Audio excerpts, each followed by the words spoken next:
This is the Archtoolbox On Practice newsletter for March 4th, 2024. This week, I'd like to talk a little bit about the often forgotten sheet in our documents that has the abbreviations and legends for our symbols. I was in a meeting earlier last week where a number of contractors and subcontractors were trying to figure out what an abbreviation meant in the drawings. And of course, everybody had their own thoughts about what that would be. And when we looked into the abbreviation sheet, it wasn't listed there. Thankfully, we were able to get the engineer who worked on the set of drawings on the phone and clarified what that abbreviation was. But I know that many of us in the architecture and design profession, and engineers as well, copy that sheet from one project to another without putting very much thought into it. I think it's important for us to realize that people actually do use that sheet, especially on the construction side of things when they're trying to figure out what something means, especially when it's something that they're not used to seeing in a set of documents.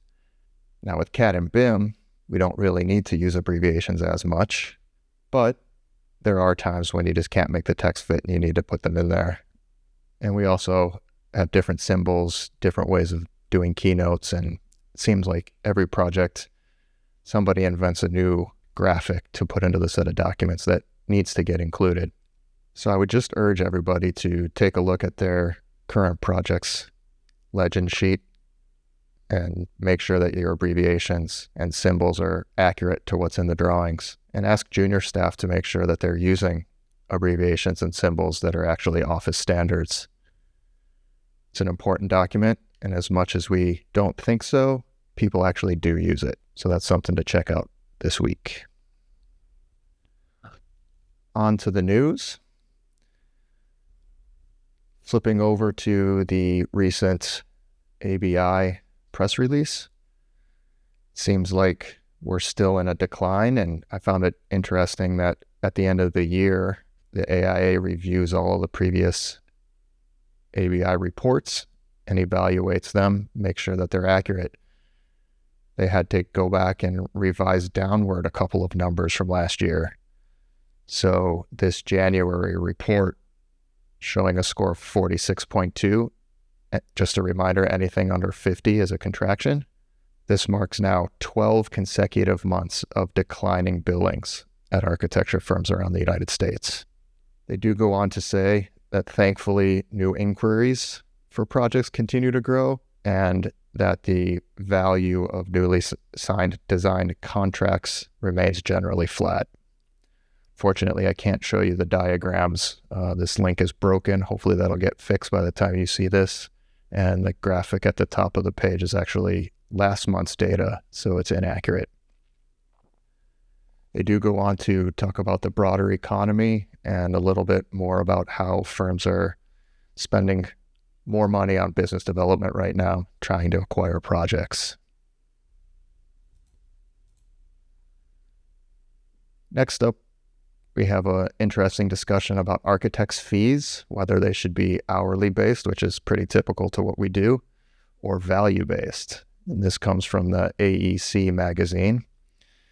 And I thought this article was pretty interesting. We all agree that architects are underpaid. Fortunately, they say in the document that profit margins at architecture firms tend to be below 10%, which is in contrast to real estate developers whose margins are much closer to 30%. That's a pretty significant difference. I think the big problem that we have here is that we're often seen as spending our clients' money as opposed to saving money. And it's really hard to measure and validate the impact that our new designs, our new buildings have on productivity and client satisfaction. It's really hard to put a number on that, and that's where we struggle. I think it's important for us to continue to try to be the project leaders and add value at that level. And this article, which I sort of hesitated to include because it's clearly an advertisement for Autodesk Forma, but in this article, the author goes on to talk about more collaborative-based design and using workflows that they have in their software to improve and measure on efficiency, effectiveness, the economy in terms of the project's costs, and equity in terms of the development. And obviously he references IPD projects, which I have not seen take off all that much in the United States. However, there have been some, and it's a new project delivery method that is challenging to learn, but seems to be more in line with compensating architects fairly. Next up, a little bit about modular construction. Where I work, I see a lot of sophisticated contractors using prefab, for instance, in the healthcare industry, building head walls off-site, building racks, above ceiling racks for various trades to mount their equipment, and bringing in prefabricated toilet connections and such. However, it seems that there's still some stumbling blocks to modular construction really taking off. And that is covered in this article in AEC Business. Pretty interesting article to check out. This is looking in Finland particularly, where they're citing 3 contributing factors to why modular construction hasn't really taken off: rapid growth, diversification challenges, and industrial construction issues. I don't know whether this really applies to the United States, but I do see modularity happening a lot more, prefabrication happening a lot more. I expect that to continue. And another interesting article is from Construction Dive, where they're talking about Virginia adopting an off-site construction code, which was developed by the International Code Council and the Modular Building Institute. These are more of standards than they are specific codes, but it does set up information for how to build off-site. But this is an interesting article to read about and find out more about what these codes mean for off-site construction, what the standards are intended to do, and how Virginia and Salt Lake City have started implementing these into their off-site projects to make sure that the quality and safety and any other owner interests are protected.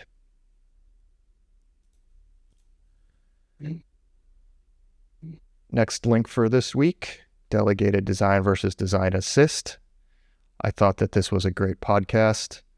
You should definitely check out Bob Borson at Life of an Architect. I've linked to it plenty of times in the past, but he goes into talking about the differences between delegated design, obviously the benefits and the issues to watch out for, as well as design assist, and then gets into the Spearin doctrine, which is pretty interesting, a Supreme Court case that established legal principles around construction and how responsibility falls with the owner versus the architect versus the contractors. This is pretty important to understand relative to the various delivery methods. Delegated design and design assist aren't necessarily delivery methods, but they are used in some of the delivery methods that we employ. They're sort of offshoots, so to speak. And he really gets into the details of this and talks about what some of the design liabilities might be. So I think that's a really good refresher to go back, especially if you're getting ready to embark on a project that might include design assist or delegated design. And it's likely that this will be occurring more and more on our projects as we move forward. And then finally, a little bit of eye candy. I am a sucker for sketches, hand renderings, other nice looking handmade drawings. And I say here that's probably because I never really had the talent for it. And maybe AI, artificial intelligence, will be able to help me become better at sketching. But I thought this was just some interesting eye candy with some nice drawings, different techniques using digital sketching on an iPad or in the computer. So really this is more inspiration and eye candy for those of you who are interested in the same types of things.